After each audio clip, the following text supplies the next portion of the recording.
Y a esta hora se encuentra ya con nosotros el experto en Derecho Constitucional, catedrático universitario, el doctor Ismael Quintana. Doctor, muy buenos días. Gracias por estar con nosotros en esta mañana. Pues quisiéramos conocer cuáles son los análisis que ha podido hacer usted respecto de este dictamen ya de la Corte Constitucional, de esta revisión que ha hecho la Corte respecto de la propuesta emitida y que fue enviada por el presidente de la República, Daniel Noboa Asín. Han quedado únicamente 10 preguntas, pero no ya están, digamos, listas para que el presidente de la República pueda proceder, pues hay 4 preguntas todavía que deben ser observadas y que deberán volver a pasar el filtro de la Corte Constitucional. Coméntenos, por favor. Bienvenido. Bueno, buenos días, un abrazo para usted y por supuesto un saludo para quienes nos están mirando y escuchando. Efectivamente, yo le diría que el día de hoy no podemos hablar de 10 preguntas, de las 19 que quedaron en carrera tras el retiro de la pregunta relativa a al retorno de los casinos. Apenas 6 de las 19 tienen ahora ya un dictamen favorable definitivo para ser objeto de un decreto de convocatoria a una consulta popular. Todas esas primeras 6 preguntas son del primer paquete que el presidente Noboa envió a la Corte a inicios de este mes, y todas tienen que ver con cuestiones de orden plebiscitario, todas tienen que ver con permitirle al presidente Noboa presentar proyectos reformatorios a distintas leyes relacionadas todas con el tema de seguridad y nada más. Es decir, yo creo que respecto de esas 6 preguntas, la Corte ha sido excesivamente benevolente con el jefe del Estado. Eso me ha llamado la atención, se lo debo decir, porque estamos frente a una Corte que en materia de consulta popular no es que sea muy generosa, es una Corte en muchos casos muy rigurosa con el cumplimiento de los Pero requisitos. Yo le diría que además recordemos, doctor Quintana, hablando de esta generosidad de la Corte Constitucional que se dirigió al presidente de la República para darle, como decimos en el argot popular, darle chance de que reflexione y si se mantiene o no sobre estas preguntas que había planteado. sí, y eso nos dio a entender a muchos que probablemente el resultado que Don Noboa iba a obtener en lo que tiene que ver con este primer paquete iba a ser adverso en su mayoría. Y efectivamente así ha sido. Es decir, de 10 que quedaron, porque finalmente Noboa, en lugar de reflexionar y leer entre líneas lo que la Corte le dijo, decidió insistir en 10 preguntas, retirar solo una, y de esas 10 han pasado el filtro 6 y 4 se han quedado fuera. Ahora, más allá de eso, que es algo que yo jamás he visto en la Corte, eso que un juez a usted le diga, ¿está seguro de mantener o no las preguntas de plebiscito, de consulta popular? Eso no he visto, en ningún caso en general, ¿ah? Pero bueno, más allá de eso, yo de este primer dictamen sí encuentro una contradicción, porque yo no veo la diferencia entre haber calificado las 6 preguntas y haber desestimado otras 4, porque si usted revisa el contenido de esas preguntas, su redacción y en la redacción del anexo, que es básicamente un anexo para todas, es decir, el mismo, que en 5 días de proclamado los resultados, Noboa envíe el proyecto de ley a la Asamblea y que la Asamblea en 60 días lo debata y lo apruebe. Ese es el anexo común para todas las preguntas. Entonces, francamente, ahí yo no entiendo cuál fue la razón para que la Corte haya calificado unas y no calificado otras, cuando, insisto, todas desde mi punto de vista al menos, incumplían con una serie de estándares legales y O sea, jurisprudenciales en esta materia. usted considera entonces, doctor Quintana, que la Corte no debió haber dado paso a ninguna. Efectivamente, yo creo que de este primer paquete de 10 la Corte no debió haber calificado las 10 preguntas, creo que debió haber habido un dictamen desestimatorio de las 10 preguntas, porque el problema que vamos a tener acá es, o son algunos. El primer problema es que algunas de esas preguntas que han pasado el dictamen de la Corte, y ahí es donde yo veo que la Corte tal vez no revisó con detenimiento incluso la normatividad vigente, porque hay temas que la Corte le aprueba al presidente, pero que ya están vigentes. Por ejemplo, en la ley de uso progresivo de la fuerza, la pregunta 2 que se la califican, el tema del control de armamento y municiones y explosivos en cárceles o en sitios aledaños a cárceles, Ese es un tema que ya está asignado a la fuerza pública en la Ley de Uso Progresivo de la Fuerza, artículo 26. Está vigente. ¿Qué quiere consultar el presidente Noboa? La Corte ahí no tuvo el cuidado de ver, como sí lo tuvo en otras preguntas que con ese argumento han sido desestimadas.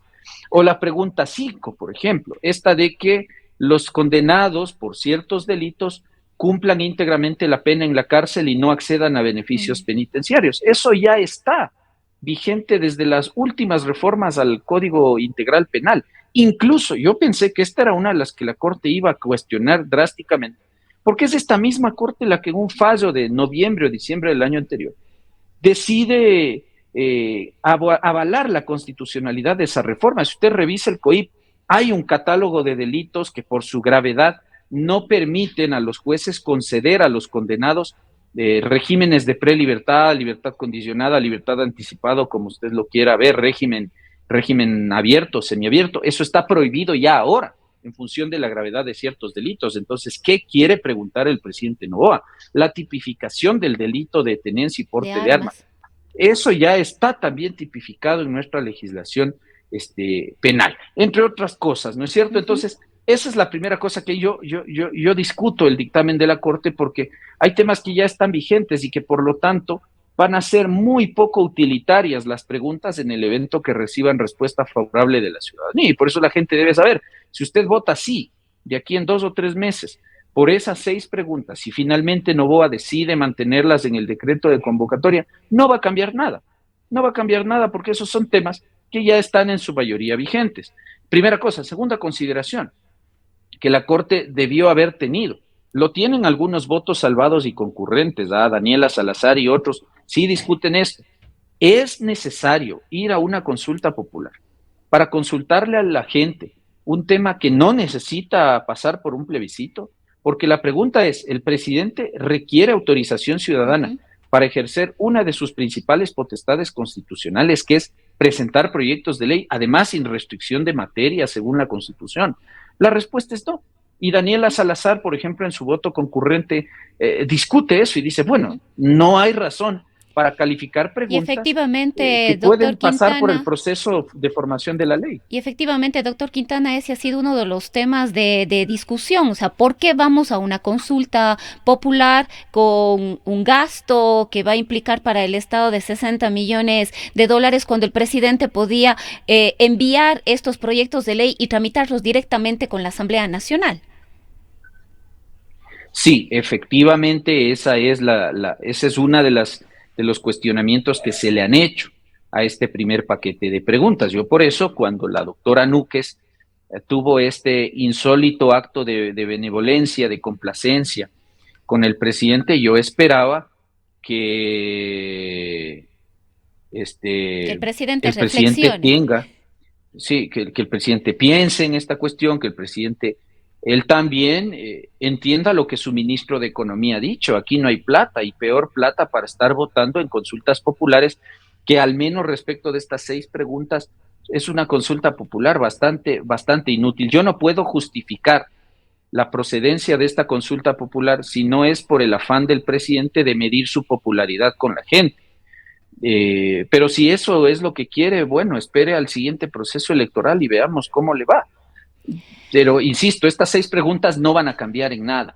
Cosa distinta pasa con el segundo paquete de preguntas, que ahí sí topan temas importantes que se refieren a modificaciones constitucionales y que han recibido, al menos parcialmente, un dictamen favorable también de la Corte Constitucional en lo que tiene que ver con la calificación de vía o procedimiento, porque usted decía una cosa que es cierta, esas 4 preguntas aún tienen que pasar por un segundo dictamen en la Corte Constitucional, y habrá que ver qué pasa, ¿no? Y sería importante, doctor Quintana, también alguna lectura sobre estas 4 preguntas que quedan todavía pendientes, que si no me equivoco en un plazo de 20 días deberán ser nuevamente analizadas por la Corte Constitucional. Asumimos que la Corte le ha devuelto al presidente para que haga ciertos ajustes a estas preguntas. Una de ellas tiene que ver con la extradición de los ecuatorianos. El tema de la extradición es otro otro también aspecto que ya se ha venido discutiendo, recordamos en el gobierno del expresidente Guillermo Lasso ya se hablaba de estos temas y es un tema que también ha sido recurrente en la discusión. ¿Cómo está este tema de la extradición? ¿Debe incluirse, no debe incluirse? ¿Qué le A ver, faltó a esta pregunta? no le falta nada. No sé si usted leyó bien el Uh-huh, dictamen, se lo digo porque la Corte ha calificado la pregunta. Es decir, la Corte uh-huh. no ha mandado a corregir nada de la extradición. La pregunta de la extradición es quizá una de las mejores preguntas que se han planteado en el segundo cuestionario. ¿Ah? La Corte lo que ha dicho es que del segundo paquete usted tenía 6 preguntas que eran relativas a enmienda constitucional y 3 que topaban temas plebiscitarios. Por eso es que si usted recuerda, la Corte dividió ese cuestionario en 2.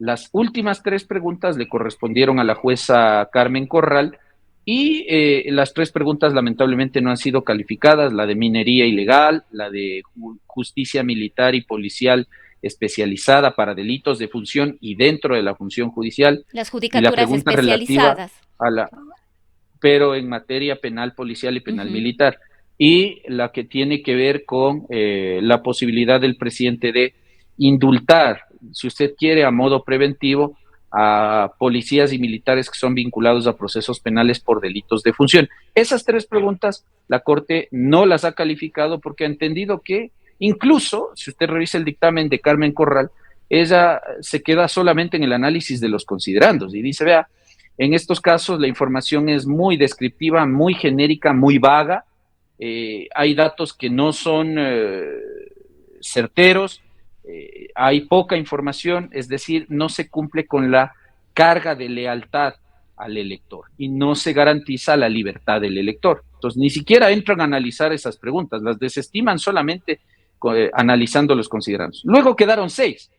Las 6 tenían que ver con extradición, jueces constitucionales especializados, contrato por horas y a plazo fijo, arbitraje comercial internacional. Esas 4 preguntas han recibido un dictamen favorable por parte de la Corte en lo que tiene que ver con su aptitud para ser tramitadas por la vía de la enmienda constitucional. Y otras 2 que tenía que ver con extinción de dominio y y la posibilidad de enviar proyectos de ley urgentes ya no solo en lo económico, sino en cualquier materia. La Corte esas 2 decide no calificarlas. La extinción de dominio considerando que incluir el requisito de sentencia condenatoria ejecutoriada en el campo penal como condición para ir al proceso de extinción de dominio, que el no exigir esa sentencia podría violar algunas garantías del debido proceso y por esa razón, entre otras, por el tema de la imprescriptibilidad y ese tipo de cosas, la Corte decide dejar de lado la pregunta de la extradición, cosa que a mí francamente me ha llamado la atención porque creo que en la Corte hay una confusión con lo que tiene que ver con la naturaleza jurídica del proceso de extinción de dominio, pero finalmente esa no pasa. Y en la que tiene que ver con los proyectos urgentes, porque la Corte entiende que eso haría que en una constitución donde la figura del presidente tiene una presencia muy fuerte, le estaríamos reforzando al presidente y le daríamos una puerta para que el presidente prescinda del procedimiento común normal de formación de la ley para que acuda a la calificación de urgente de cualquier tema y ponerle una camisa de fuerza a la Asamblea para que en 30 días esté debatiendo los proyectos de ley. Entonces la Corte dice esa pregunta pudiese concentrar mucho poder en la figura presidencial. Esas 2 las desestima, las otras 4, entre esas la que usted comenta de la extradición, han sido calificadas y han pasado ya a un segundo dictamen, a un segundo estudio que ya está en manos de la propia Corte, en este caso de la jueza ponente, que es la jueza Andrade, y habrá que esperar a ver cuál es la decisión de la Corte en los siguientes días o semanas.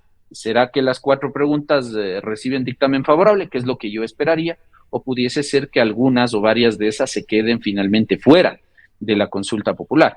Entonces, habrá que ver porque ahora sí la Corte tiene que pronunciarse sobre la constitucionalidad de esas preguntas, de sus considerandos y de sus anexos. Pero yo honestamente, Rosana, esperaría que la Corte califique definitivamente las 4 preguntas, porque esas sí son importantes. Es decir, yo creo que el tema extradición es importante, creo que el tema jueces constitucionales especializados es importante. Creo que el reconocer el arbitraje comercial internacional como un método de disputa entre un inversionista extranjero y el Estado ecuatoriano es fundamental para dar seguridad jurídica y para reactivar la economía. Y por supuesto, con todo el debate que puede generar el reconocimiento de nuevas modalidades de contratos en el Y ámbito quizás laboral, plazo hacia fijo allá iba mi y, otra inquietud, y porque por horas es tenemos, fundamental. y justamente hacia esta última de la incorporación de contratos a plazo fijo y por horas iba mi inquietud, y tenemos también algunos comentarios que nos dicen, si el contrato por horas no está contemplado en la Constitución de la República, ¿cómo es que se da paso para que sea consultado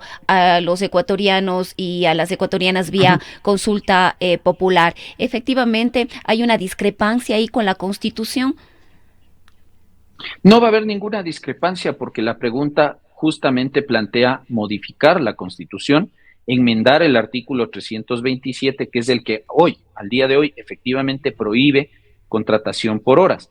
Pero la pregunta lo que plantea es eso, enmendar el 327 para incluir en la Constitución la posibilidad de estas nuevas modalidades de contrato y de carambola, de remate, si usted quiere, también El reformar Código el del Código Trabajo. del Trabajo para reconocer si esto no es solamente una pregunta en la cual estaríamos nosotros aprobando una reforma al Código del Trabajo, porque claro, si se haría de esa manera, el Código del Trabajo nacería inconstitucional. No, no, no, estamos enmendando la Constitución para permitir expresamente este tipo de modalidades contractuales. Y de hecho la Corte en su dictamen cierra la discusión en torno a si hay o no regresión de derechos. La Corte entiende que no lo hay, y esto la ciudadanía debe tenerlo claro. Si el día de mañana se aprobara esta pregunta en urnas, la gente que al día de hoy tiene su relación laboral bajo un contrato de plazo indefinido continuará en esas condiciones.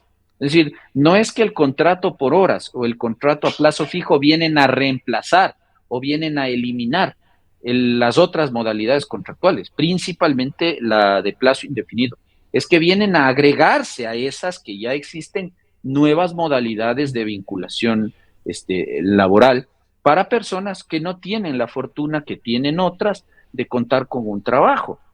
No hay peor precarización laboral que no tener trabajo. Y eso finalmente la Corte lo termina con acierto, confirmando, y a eso es a lo que iríamos a las urnas. Por eso yo creo que apartándome de la crítica o el cuestionamiento que he hecho a las 6 primeras preguntas que desde mi punto de vista no sirven para nada, en este caso estas 4 preguntas que han quedado todavía en carrera, me parece que sí son aportes importantes. Ahí la diferencia entre el primer paquete y el segundo. Creo que en el segundo la cosa mejoró evidentemente, ¿no? Desde lo técnico, desde la redacción, desde los anexos, el trabajo fue mucho mejor logrado.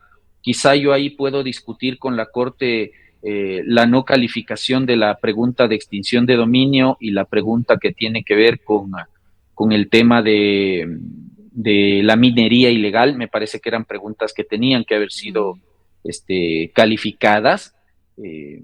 Pero bueno, son decisiones de la Corte y uno las puede cuestionar, pero hay que respetarlas.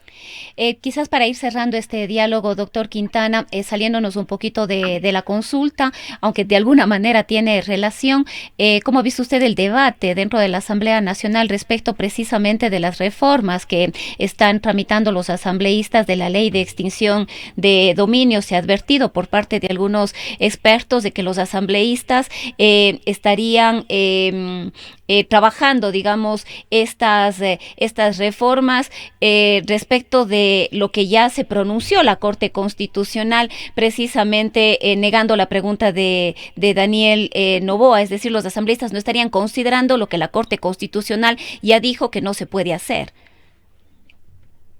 A ver, ahí hay varias cosas, ¿no? En el, en el debate.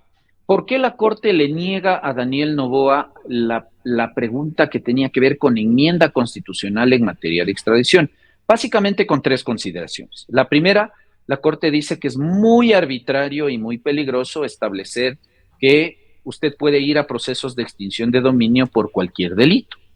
Por ejemplo, la Corte dice, ¿qué tiene que ver con extinción de dominio un delito de abuso sexual o de violación u otro tipo de cuestiones que no tienen nada que ver con crimen organizado, delincuencia organizada? Entonces la Corte dice que hay que tener mucho cuidado para que la extinción de dominio tenga una coherencia, una concatenación con el delito por el cual yo voy a tratar de extinguir el dominio de bienes de origen ilícito o que han servido para cometer el delito. Esa es la primera consideración.